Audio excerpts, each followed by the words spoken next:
Well, our mission here at Marriage Can Win is to educate, empower, and encourage couples to embrace that marriage can win when you focus on 3 key areas, which is improving your communication skills, improving your money management skills, and enhancing your intimacy skills. So just remember that we love to handle the topics that lots of couples don't like to talk with. And we have an amazing kingdom couple joining us this evening. And we're going to be really transparent this evening. We're going to talk about a topic that many people tend to shy away from. But we want to tackle that with ease this evening. Joining us tonight, we have a dynamic couple. We have Henry and Montreal Ravenel, aka Rav and Trel, joining us this evening. They are an amazing, influential kingdom couple that have been called and qualified to serve engaged and married individuals.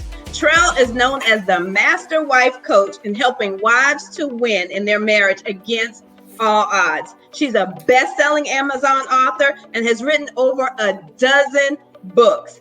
This dynamic duo is a testament that marriage isn't hard, but it does take work. So if you're listening, remember that marriage is not hard, but it does take work. And they believe in the ICC model, which means you have to be intentional on how you show up for one another beyond your feelings and emotions. And then you have to be consistent in your actions and behavior toward each other and committed to each other and maintaining trust, love, respect, and fidelity no matter what. So for those that are struggling in this time during the quarantine time, stand on it. Remember that ICC model. Okay, Rav is a full-time corporate executive and entrepreneur, while Trel is a senior human resources professional within the federal government. Their mission is to be more like Christ, so they're able to share the love of Christ toward each other to such a degree that it spills over into others, impacting the lives of couples and individuals globally. They've both been featured on various local and national platforms, and they've received copious recognitions and honors for the work that they do locally and nationally. They're amazing keynote speakers and thought leaders, and they're going to be hosting their first retreat in January of 2021. So I want all you guys that are out there on Facebook, those that you are listening via Love Radio Network, to give a virtual round of applause for Rav and Trel as they join us this evening. Hey everyone. Super excited to be here. Thank you guys for having us. Well, thank you guys for being a part of it. Yes. Because tonight we're going to be tackling I like to say a controversial subject, and the subject tonight is kingdom couples. Can we truly commit and submit? Because submission is a challenging or seen as a dirty word in many households. Because yeah, that was a dirty word in our household at one point in time, which we'll talk about that later. But we have a dynamic kingdom couple that's going to be transparent and answer questions. So don't forget, you guys that are listening via Love Radio Network, to give us a call and push option 1 to get into the studio. So if you have questions, comments, and concerns, we'd love to take those on tonight, okay? All right. So Rav and Trel, how are you guys doing this evening? We are doing amazing. We are truly doing amazing. Excited to be here and just excited to be among the land of the living. Awesome. Yes. Pushing through this quarantine. Absolutely. And this can be one of those times where you see how couples handle the issue or the topic of submission when you're in quarantine. It's like nowhere to go. Right. All right. So first of all, to get started, we talked a lot about you guys. You have lots of experience and you're doing a lot to help people locally and nationally, which we applaud you for and we thank you so much. But we want to ask you to spend some time this evening or just take a couple minutes and just share what kind of wisdom you can offer to couples that are struggling with submission. Oh, real quick, on the radio side, can you unmute yourself? Or can you turn the volume up a little bit for the radio? Make sure you're not muted on the phone. From the dial. Okay. I don't think so. Yeah, I don't think it's muted. Okay, we hear you now. You're good. Okay. We don't want anybody to miss out on this juicy information. I had it behind me, so I apologize. That's okay. All right. So can you share, I'll repeat the question for those that might be listening in Radio Land, that what wisdom can you share for couples that could be struggling with submission? Because a lot of times we see that as a dirty word. And for the longest, I saw the word submission as a dirty word. So what kind of wisdom can you share with the couples? Woo, I'm gonna have you take that. Come on. Well, I think that first of all, you have to have a made-up mind and a clear understanding of what submission is. And then, of course, once you understand what it is, you have to have a made-up mind to grow into submission. I don't think that you just get up from the altar or get up from sliding rings on the finger and jump right into submission. So I'd say understand it and be able to focus on 3 C's that Trel and I think are important, and that's to communicate, have compassion, and be consistent in all that you do. And that's how I would say you wrap your mind around. Yeah, and I want to just go a little deeper with that, even in the understanding part, because most people, when you get married, you don't have an understanding of what marriage is, nonetheless, of what submission is. Most couples get together because they're in love, or they decide to spend the rest of their life together for whatever the reason, but they really don't talk about the dynamics of what that would look like and what it takes. So I just want to reiterate that lack of understanding of what submission is, not having the wrong idea about it. And it does help if you do have, or you've had an example of what that looked like as well. Now, you made a key point. You mentioned that some of them don't have an example. And I think that was perhaps being totally transparent. That was my issue. I didn't have an example. Parents married and divorced twice. I think when my grandfather passed away at 90-something, he was on his 4th marriage. So I didn't have anyone to teach me, or I didn't have a valid model to emulate. So why don't we speak to those people who don't have anyone to emulate? Because when I went based on how my father was raising me, he raised me to run my household. So he pretty much taught me, unfortunately, he didn't know any better. But he was teaching me to run the household. And that was pretty much emasculating my husband, because that was disrespecting him, and it wasn't intentional. I just didn't know any better. And the thing is that I wanted in my heart to respect him, but I only knew what I heard. So that's why when we're talking to couples and we're telling them, be mindful of what's going in your ear gate and your eye gate, there's a reason, because you have to have that filter and recognize of who's speaking into your ear. Are they qualified to do so? Because if not, and that's coming out your mouth, that can impact and wreck your entire marriage. So why don't you want to take a moment and let's speak to the couple, if they don't have a positive model to emulate. Absolutely. I'll definitely speak to that for a moment, and I'll let my husband chime in. So here's the thing, and you being a doctor, going through doctoral school and things of that nature, you understand patterns of behavior, right? So you said that you weren't taught, but there are a lot of things that we aren't taught per se, but we're caught. Right? We learn how to do things through emulation, through repetition, just in the same way people might say that you act like your mom, or you act like your dad, or you sound like your mom or dad. Why is that? It's because you've been around that person for long enough to where you pick up some of the patterns of behavior. And what we typically do is, once we get out of the home front, we go to college or military or whatever, we go out into society. But many of us do not take the time out to identify, to self-explore, and to self-reflect, to say, okay, am I ready to be an adult? Am I ready to go out into the world? And more importantly, am I ready to be in a relationship? Many times we don't look at the patterns of behavior, our mindset, our emotional state, and those areas that will indeed impact the relationship. I don't know about you, Dr. Sakisha and Eric, but when I grew up, what I saw is what I knew, right? I didn't know anything was wrong because I didn't have anything to compare it with.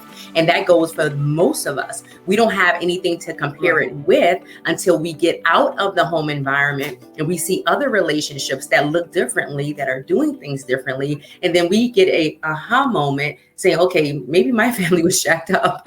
Maybe the things that I saw weren't right. Maybe things should have been done differently. But by that time, many of us are already in relationships, sometimes in committed relationships such as marriage, and we're trying to navigate through that. So for those people that, you know, had the bad example per se, or did not have the example, what I would encourage them to do is to really seek to understand what is submission, not what I was told, not what I may have seen, not what I probably understood or misunderstood, but what is submission and how can it bring value? I keep hearing people talk about it in church and outside of church, just to be honest with you. So what is that? What does it look like in our marriage? And how can we implement these tools or these techniques so that we can truly have a marriage that's going to thrive and have some vitality? And I just want to. And that's really, really important because, like you said, that some of the things we're emulating what we see, and that's a huge challenge because sometimes what we see is not, I'd say, not necessarily a valid picture or not what it looks like. Because I remember, oh my gosh, I can't remember how many years we were into our marriage, and a lot of the time, I even remember at our wedding when his best man was talking about the word submit, and I was like, I'll be honest, I told my husband, we laugh about it now, in my mind, I was like, I'll submit you a receipt, but that's about it. But that was my mentality at the time because again, I was taught to run my household, and that was not, I'm like, that was definitely the antithesis of how the household should be. But then I heard my pastor started talking about submission and that it came from a place of strength. Mm-hmm. And I had never heard it being explained that way. And she began to share, she's like, look, it's very easy to use your mouth to tear your husband down, but it takes strength to be able to still submit to him when you're kind of feeling torn. And she said, that's a place of strength, ladies. And it hit me like right here that Sunday when I heard it. I was like, ooh, really? And from that point on, I started researching submission and I started practicing it. Our home was a lot happier then. Right. But it's a learning process in our homes. What you have to take that initiative. Because we're having an amazing conversation. Right. Let's bring the husbands in. Right. All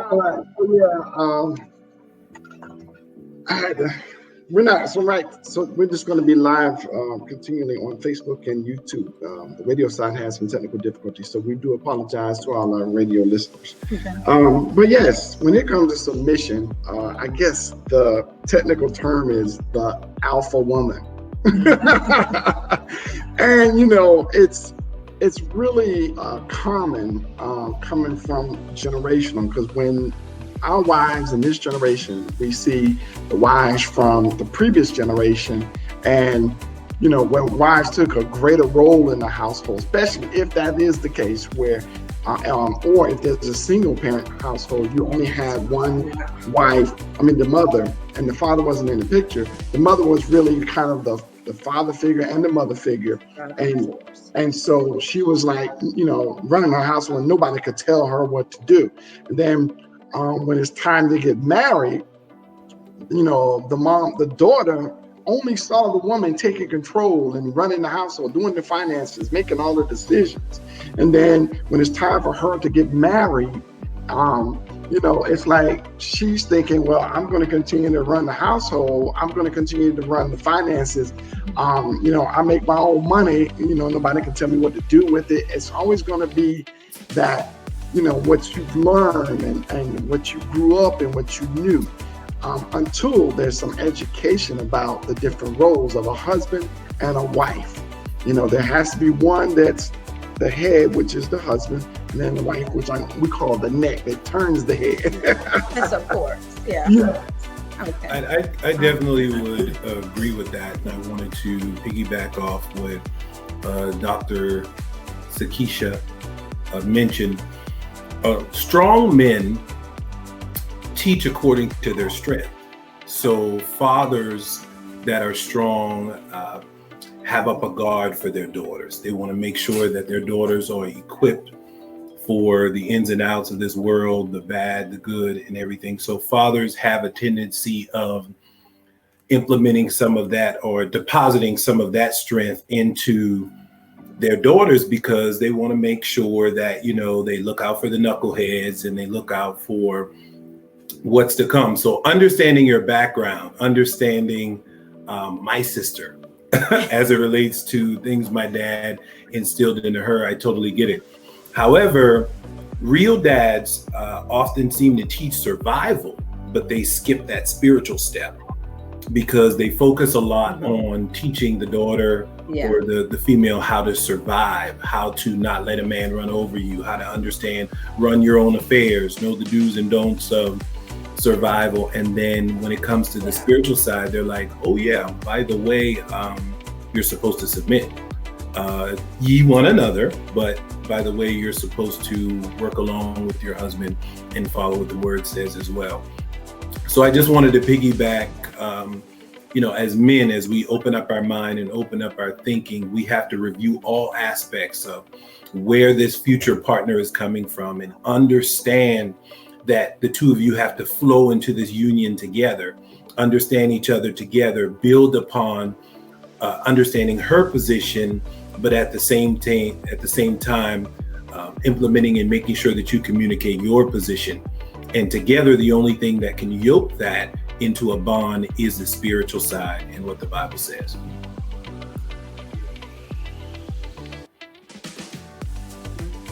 And I think that's really, really important. I think also it's another key point to pour into couples and have those candid conversations. What are your thoughts on that? Because a lot of times people are getting married, but they're having, I'd hate to say, more superficial conversations, and they're not necessarily diving down deep. What's your faith? What are your beliefs? They're operating under assumptions that, you know, once you get in the household, everything's going to work itself out. Well, why are they not encouraging them to have these candid conversations so they'll know what I'm getting into?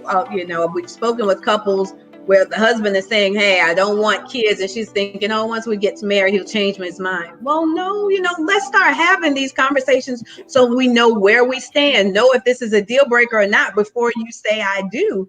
Because they're saying I do until, you know, right. And we want to help them have that solid foundation. So we need to start having these conversations or encouraging them. What are your thoughts? Right. Well, there's a great percentage of couples that don't understand that marriage is biblical. You would be surprised the amount of, couples that do it for the gram or do it for social media and the likes and the love and all that type of stuff. But I think if we as kingdom couples could do more, sharing and get on more platforms like this to help educate and inform those about understanding the biblical side of marriage, it'll break a lot of the chains before they even get to the altar. So it's just going to get back to, that prep, making sure that you get the spiritual counsel, but at the same time, make sure you get the natural counsel to those that can come from a natural side before they got to the spiritual side. Yeah.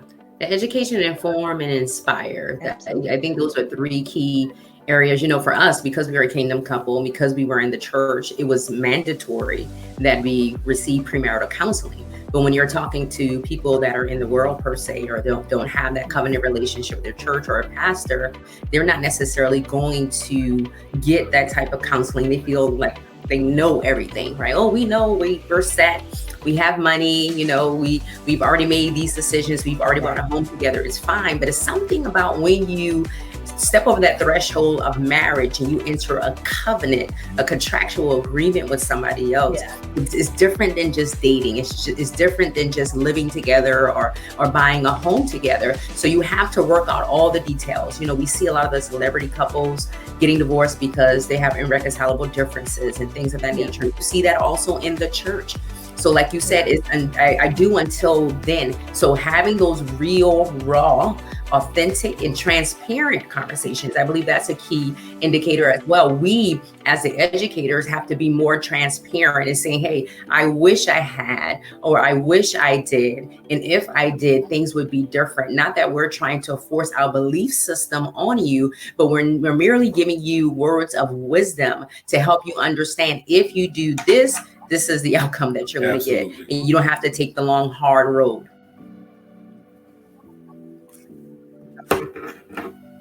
Go ahead.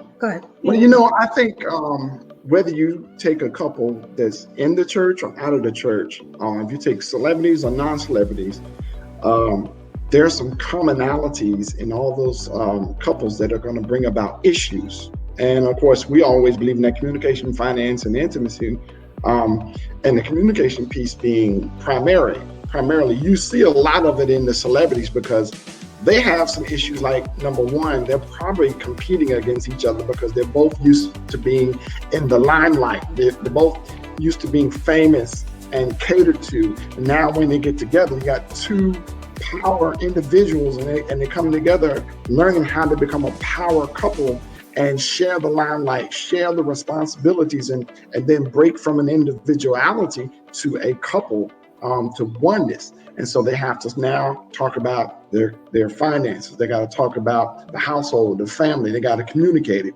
Now, even when they're not talking about celebrities, it's individual couples, because you got the baggage of the backgrounds of growing up. My baggage growing up, I came in, started out with two married, family where my father and my wife were there. We know. My parents got divorced 3 times over. So, right. And the teacher had the same situation. So now you got that baggage coming together. My perspective, her perspective, and my issues and her issues coming together. That's where it comes together, and it's a big bang. Yeah, right. And that's where submission. I think those are some of the commonalities, whether you're in the church, out of the church. Yeah. See, that's where submission comes in at too, as well. And I also wanted to say, it goes right back to the prep. Now, you have to be reachable and teachable to both the common and uncommon man. So the uncommon and common and uncommon woman. You have to be able to meet them where they are, but also understand where you want to go as a union.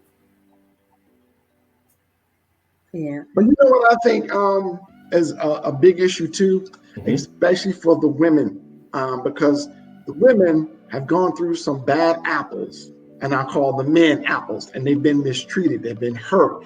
So they're gonna shrink to themselves. They're gonna be more of independent woman. They're gonna be the Beyonce, all you ladies, and so they're gonna be, well, I can take care of myself, I can pay my own bills.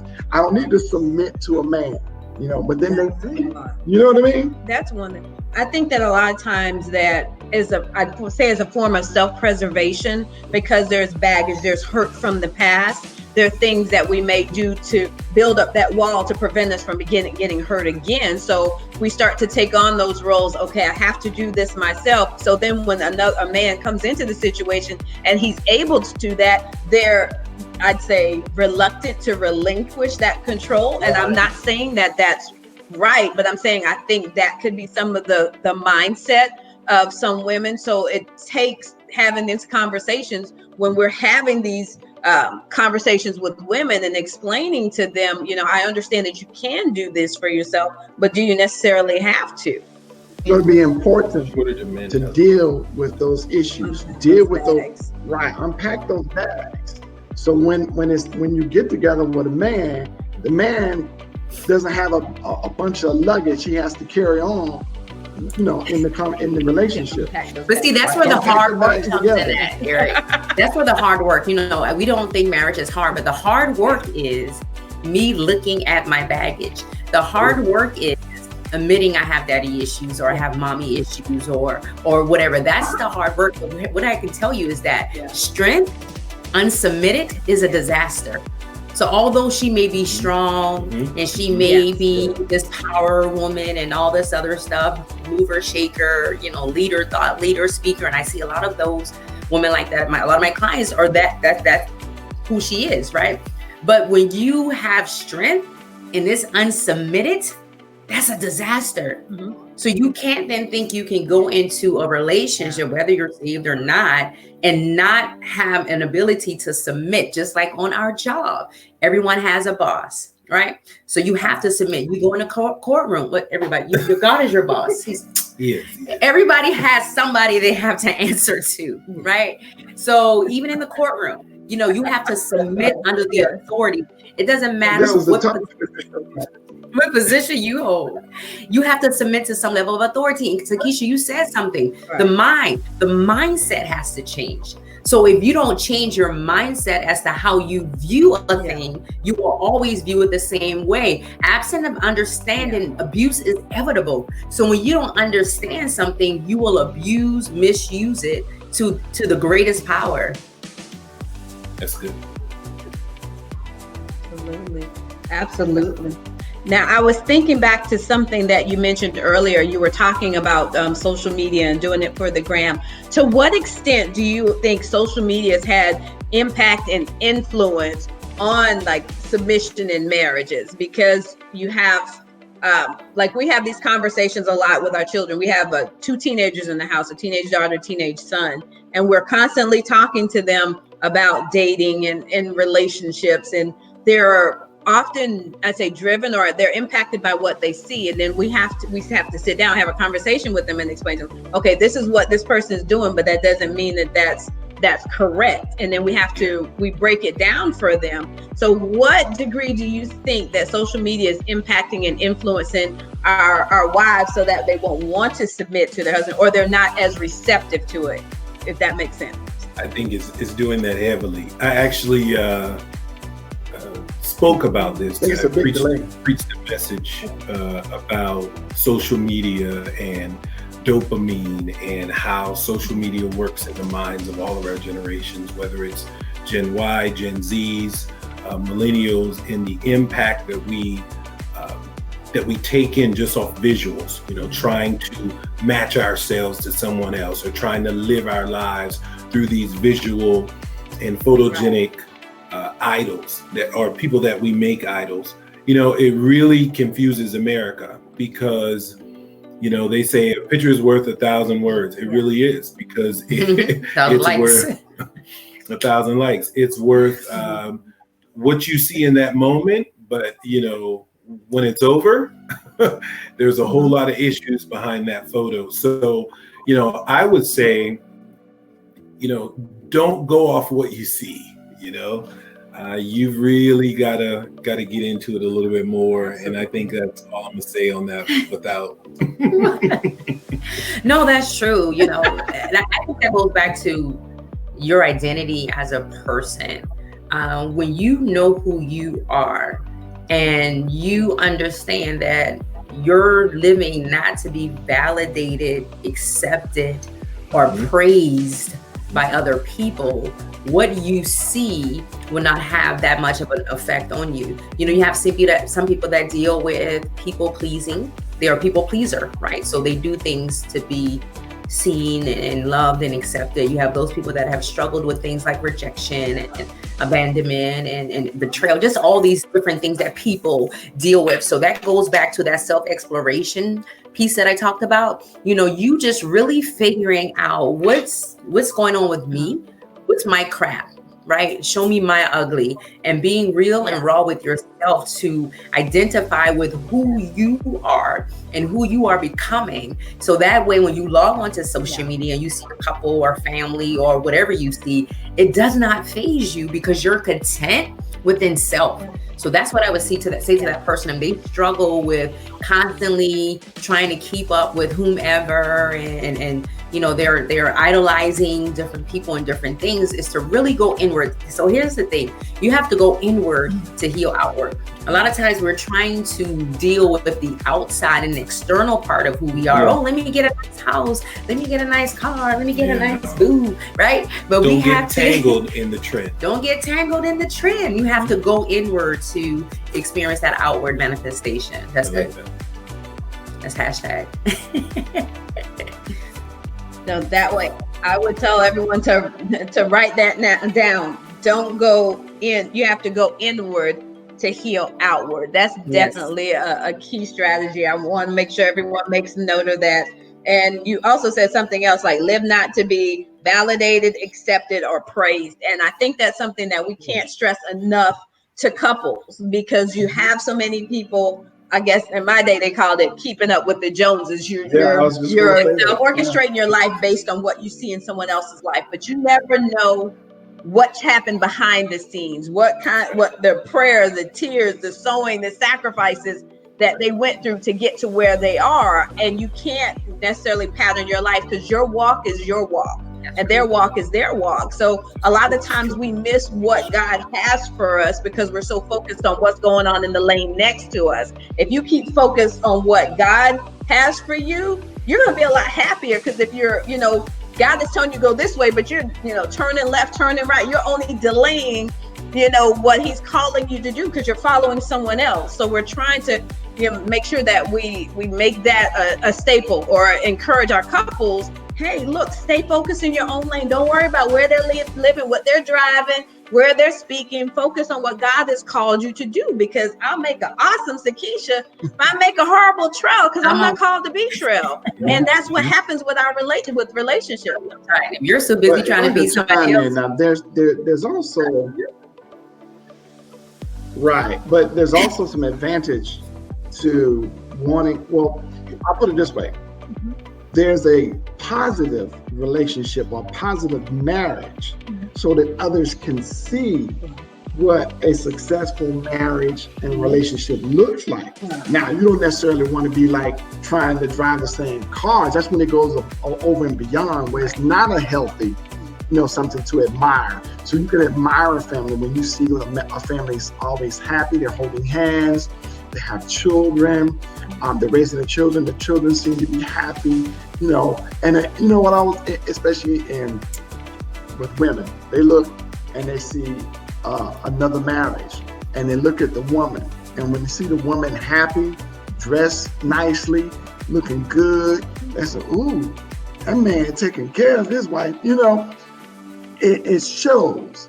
And then so now they know when they meet a man, if they don't see that same level of happiness, they're like, something's wrong, something's missing. So in a way, a relationship that you may see a successful relationship, or a relationship that looks like it's something as a positive image, it's something to have a standard. Because if you don't ever see a positive image, and I always use the Cosby Show, right? So growing up, I saw the Cosby Show. I saw Bill, successful doctor, pediatrics, and then his wife was a partner in a law firm. He looked at their family. I'm like, wow. Now I'm like, I want a family like them, And so now we have the modern day Blackish. We got Bo and Dre, and you see the family. Of course, they go through their challenges, but you're like, wow, now that looks like a successful family. But if you always see a single, the show Single Ladies, where they're always dating and never have to seem to be with a person or relationship more than 2 or 3 months, never get married, you don't know what it looks like to be married. So that's why you have the millennial generation say, well, why do I need to get married? Everybody gets divorced all the time. They don't see a marriage that looks like it's fun, it's thriving, it's successful. Does that make sense? The marriage doesn't have to be perfect. And that's something to let them know. And that's the purpose of these conversations, to let couples know that you have marriages that are successful, but it doesn't mean they're perfect. It doesn't mean it's without challenges. We struggle with submission. We struggle with communication. We struggle with finances. We struggle with intimacy. And that's the purpose of this platform, to teach other couples, okay, you've had some challenges, but there are still strategies that you can incorporate into your marriage to help take your marriage to the next level. So, okay. Yeah, I think you were saying something. Vulnerability and transparency. So that goes back to that, us being more vulnerable, not just with one another, but being more vulnerable with the people that we serve or that we've been called to serve, and to say, hey, this is what it looks like. I encourage conflict, healthy conflict, right? Because if you don't ever fight or fuss with your partner, that to me is scary. You never disagree. So you're a yes girl, a yes boy. So you don't want to be that couple. So you want to be able to go through things like a coronavirus and be able to weather the storm and weather other storms that will come, because just how when we were single, we dealt with adverse moments and adversity in our singleness. You know, the same way we dealt with it in our singleness is the same way we'll deal with it when we get married. So that's something to look at as well. Like, how did I deal with betrayal? How did I deal when, when a crisis hit my household or my family? You know, we take that same transfer of learning, transfer of knowledge into that marriage relationship. Yeah. That's true. One of the things, like one of our core beliefs here at Marriage Can Win, is that you must express what you expect. So when you're encountering couples that might be having challenges with the communication aspect of submission, what is the one lesson that you've learned thus far in regards to, say, the communication aspect of submission? I would say what you sometimes think. He's about to say something. I would say what you sometimes think is No, you're good. What you sometimes think is normal is not normal. So I would say, to the men out there, remember that, even if you come into a situation and you're used to, giving directives and being the aggressive male that you may have saw your father be, or, running the house and doing all the things and just expecting your wife to flow in line, you got to come in more open to that. It's not gonna work. I say this often: when your wife marries up, she's looking for a husband. She's not looking for a father. 9 times out of 10, she's had that already. So you have to get in a place of balancing where you understand, you got to work together. Only way it's gonna happen. And that's not easy to do, because again, coming from two different backgrounds, coming from two different environments, having your own identity, I considered myself a single-minded married woman for quite some time in the beginning, because, even going back to that submission, I had a desire, but I was a single mom for a long time. So I did things the way I knew how to do them. And sometimes I didn't consult with my husband, or I did it and I told him like, oh, this is what I did, so just going back to that mindset piece and understanding, like, in order for this to work together as a cohesive relationship, this is what needs to happen. And I would say, even with that communication piece, Eric and Sakisha, it's the misperception of communication a lot of the time. So it's not sometimes that people don't know how to communicate, it's how they perceive the communication. Communication is not a two-way street, it's a four-way street. It's just not us talking back and forth to one another. It's okay if I'm speaking, then I'm sending a message. So when I send a message to my husband, he needs to read that message.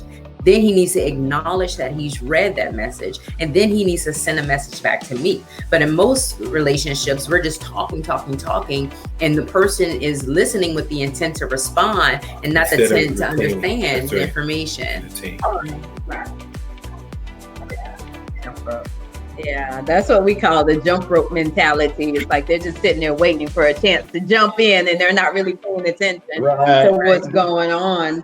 So, so in regards to communication and submission, what do you say, or what do you offer up to couples rather than just saying submit? Because a lot of times that term, you need to submit to your husband, it's been thrown around a lot, but a lot of times people can't do it because they simply don't understand it. I didn't really understand it till I heard my pastor break it down and talk about it, or show it to me from a perspective of strength. So what is your suggestion to those couples that, instead of just saying, okay, submit to your husband, and they still have like a question mark over their head because they don't really understand the concept? How do you then explain that to them? Absolutely. I'm going to go back to saying it's educating them, inspiring, and informing them. So that's key, right? Submission is a beautiful dance that two couples can do together. And at any given point, one person may be leading. And let me just break that down when I say that. Of course, ultimately, the husband is the head. He is the lead. But Ephesians 5:21, which we skip over a lot, says that we are to submit to one another. So there is a mutual submission that happens. So sometimes my husband has to submit to my idea, something that I may want to do, even, being on a broadcast, he could have had other things that he needed to do this evening, but he submitted to the idea of what I wanted to do, what my desires were. And he said yes. So I explain it in a mutual submission, from a mutual submission perspective. And then I break it down as to why it's so beneficial to submit to someone that God has placed, or God has allowed, to be placed over you. We've never seen anybody or anything with two heads, have we? Anything with two heads is a freak. So somebody has to come under. Yeah. Submission is really just coming under the leadership and the authority of somebody else. And it's not a negative thing, because if you have someone that can leave the home, and I would hope you marry someone that can leave, but we all know sometimes bad apples are picked, right? If you have someone that you trust to marry, think about this. Right. Marriage is the only relationship where you can pick the person you're going to spend the rest of your life with. The only relationship. You're born to your parents. You're automatically born into with your siblings, right? Auntie, uncles, cousins. You can't pick any of those relationships. So marriage is the only relationship that you can choose your partner with, hopefully with spiritual guidance and wisdom. So in doing that, in your choosing, you have to choose right. I'm not saying choose the right person or the perfect person, but you have to choose the right person for you, and the right person that will be able to lead you. And if you're in a situation where that's not the case, then we need to have further conversations with you and your spouse to just talk about the dynamics of submission and how it can benefit the marriage, how it will advance the marriage, how it will allow you and your spouse to be on one accord, to operate in that sphere of oneness. So that's what I do when I educate the couples that I teach and that I counsel. I tell them, I break it down from mutual submission on. I don't start with submit to your husband. I give them the big picture, and I even pull in scripture of what that looks like as far as submission is concerned. Oh, let me say this one thing for the kingdom couples. I have to say this one thing. Okay. If a woman is unable to submit to God, she will not be able to submit to her husband.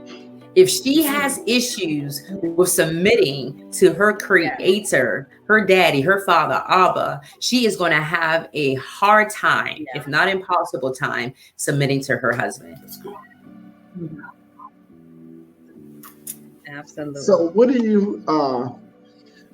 do you suggest when you have a couple that is watering oil? So let's say you have a Christian husband and a non-Christian wife, or vice versa. I have that often. So here's the thing.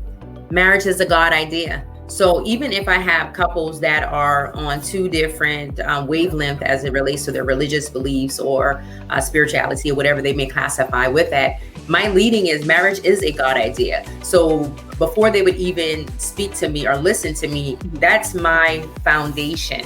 Marriage didn't come from the world, so I can't give you worldly principles. I'm going to apply these biblical principles, and you yes or nay if you're going to accept and receive. And 100% of the time of the individuals that I've spoken to and counseled, they've received that even if they didn't have the same beliefs. Because what I do understand is that over 60% of issues and problems in marriage are unsolvable. And if you have different belief systems, that's an unsolvable problem until one person decides to follow the lead of the other person. So I still go with that same foundation, and I speak to them from that perspective. Now, I don't push the Bible, of course, and force it down their throats, but I just speak principles. These are the principles, and this is what works. You don't have to be a Christian. You don't have to be a man or woman of faith to understand or to believe this, but I'm telling you what works. I have information to back this up, and you make a decision whether or not you're going to follow it. All right. That is awesome. And I want to touch upon, there's something that you mentioned not too long ago. I'm not sure if it was you or your husband. You mentioned about couples being on the same page. And we talked about it in terms of our faith and, being able to deal with a couple that say maybe oil and water. But let's talk about from the financial perspective, because they have it's believed, okay, we know the husband is the head of the household, but a lot of times there are families or women that I've encountered that they assume that it's the husband that handles the financial aspect of the family. And with my husband and I, we explain to them that you can focus, it depends on the strength of the person. If the wife is better at the finances, then it's okay for her to do the finances, but you guys should just have that conversation. Hey, this is, we know what's coming in, this is what's going out. Make sure you have that conversation, even if it's a weekly meeting, bi-weekly, depending on when you get paid, what works for your household, but have those conversations. So what do you say, or how do you speak to that couple in order to get them on the same page in regards to their finances when we're talking about submission? Well, I think that just like you said, you have to be able to point out those strengths and weaknesses. But I also feel that, though, when it comes to the weaknesses, you need to be growing from each other. So if you start off a marriage and the man is weak with finances, but the woman has more of a level head, by somewhere along that journey of marriage, you should just not always be leading and taking the control in an area, but you should be figuring out a way to turn around, grab your partner and bring them up to where you are. You should be able to work together as a couple and say, okay, I'm weak in this area, you're strong in this area, but I'm strong in this area and you're weak in this area. So let's balance this thing out. Can oil in vinegar, or what is it? Oil and water. Can it ever balance out? It doesn't mix. It doesn't mix. But you're going to have to intertwine yourselves in using us as an example. My wife is good when it comes to administration. So she remembers well and all of that type stuff. I'm good when it comes to holding, overseeing the overall finances and making sure that, hey, I hear what you're saying. However, it's not a priority. So, we end up balancing well in that area. But, I will say, no matter what you do, you need to be bringing that other person up to that level, the level you're at. So we both have learned a lot in that aspect. And even if you're not bringing them up to the level of them doing exactly what you're doing, more so of them understanding this is why we're doing what we do, because that person may always be a spender or that person may always be a saver. So that's not something you can change, but there has to be some level of flexibility there, being a little bit considerate and some compromise. So those things have to be key indicators in that relationship and drawing, like you said, drawing on that strength. Because I believe, honestly, is 60-40. And I believe that there'll always be one that's going to be able to give one or the other. And sometimes it may be one more than the other. And you have to understand, like, at no given time may I be able to give 100% of myself doing that particular task, because that's just not my innate ability. It's not my DNA. It's just something I'm not good at. I'm not going to grasp it. So then he has to have that 60% and have that understanding in that area to be able to make that marriage work. Oneness, that's what comes to mind. Oneness, and that's in your finances as well. Because just to be transparent, when we first got married, we tried it. But I'm like, this ain't working. Didn't work. And then we stopped and then we tried it again, right? So when we tried it again, that's when we were able to get on the same page. But let me tell you what had to happen. I had to have a different mindset as well, because I tell you, I was a single-minded married woman. It's my money. I'm gonna do what I want to do with my money. That's not gonna happen. So I had to change my perspective. And because I am a believer, I had to go to the Word of God and see what God was saying about it as well, and how He intended for my husband to cover me, and I had to follow that truth. And because I'm submitted to God, it was much easier for me to be able to submit to my husband in that area as well.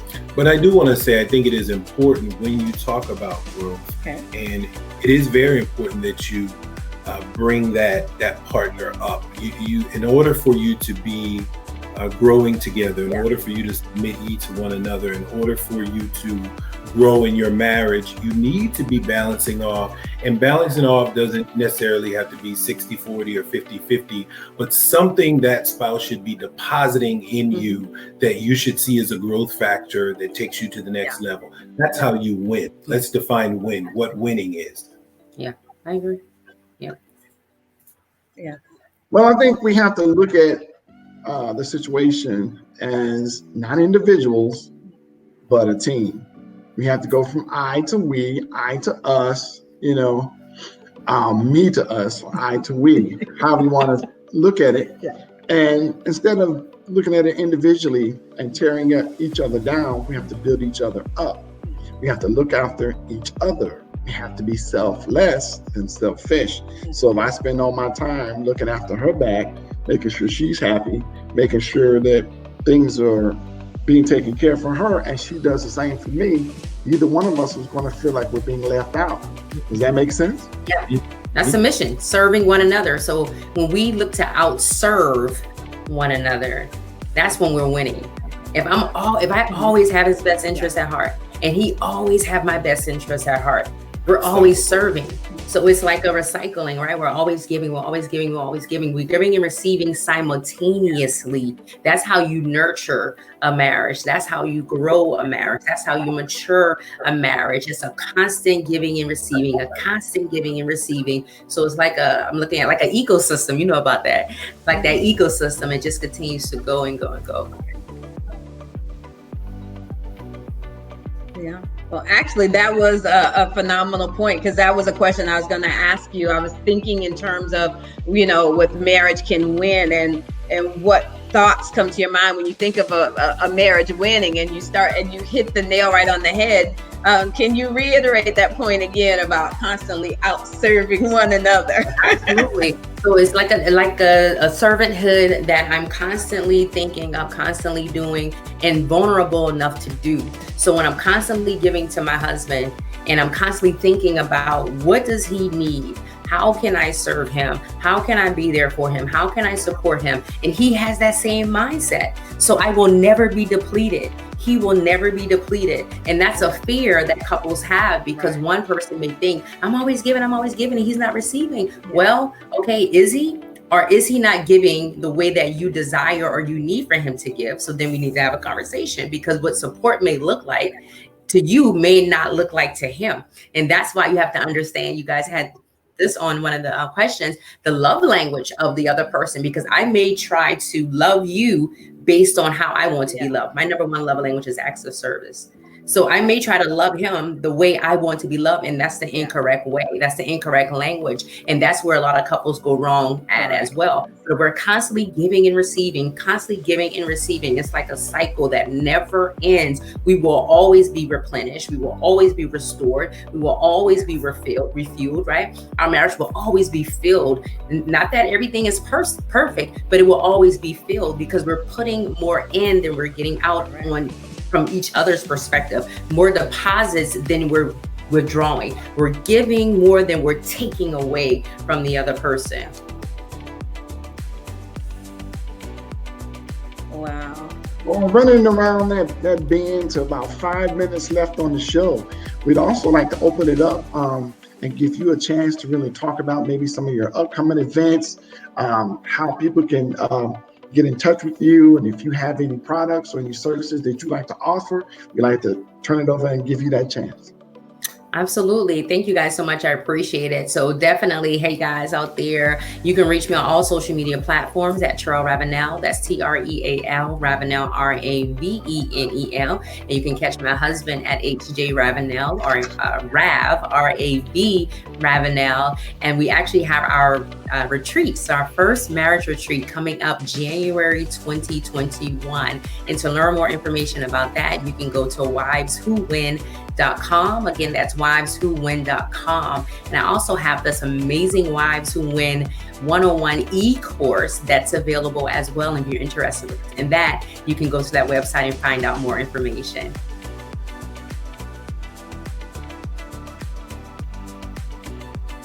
Can you repeat that one more time? Wives Who Win. Wiveswhowin.com. WIVES whowin.com. All right.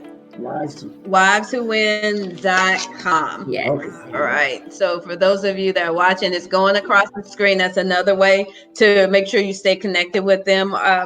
You talked about the retreat and you said that's going to be in January of next year, correct? Yes, January 2021. All right. Well, we want to thank you guys so much for joining us this evening. It's truly been a blessing. We're hopefully that we were able to debunk some of the myths about submission in the marriage, and that women and husbands, they're walking away more empowered, more inclined to submit and see it from a place of strength instead of from a place of weakness. We do want to take a moment and just reach out to all of our viewers. If you are in the state of Florida, and you have a desire to generate an additional stream of income, make sure you DM us. We have a huge announcement that we're going to release. So for anyone that's following us that's in the state of Florida, you're looking for an additional stream of income, we just had received an email giving us some very, very amazing information. So make sure you DM us about that, and definitely stay connected. We have some amazing kingdom couples that volunteer their time to come and to pour into you on these broadcasts. So make sure you stay connected, and then also check us out on our website at marriagescanwin.com. Again, that's marriagescanwin.com. And last, we do have a new book coming out. It's called Struggling to Keep the Vows. So we have the website on the bottom of the screen. You can go ahead and pre-order. We're super excited. We're collaborating with other couples around the world, that we're being transparent in our struggles, but we're also being transparent about the strategies that we had to utilize in order to be successful in those endeavors. So we want to say thank you again to our guests, Rav and Trel. You guys were so amazing. Thank you so much for being on the show. Make sure you stay connected with her, Wives Who Win, and make sure you stay connected with Marriages Can Win. You guys have an amazing night, and we look forward to we have to have you guys on the show again soon. Absolutely. We enjoyed it. Thank you so much. We truly appreciate it. All right. We enjoyed having you on the show. We love the kingdom couples. Yes. All right. Take care. All right. Good night. Bye. All right. Bye.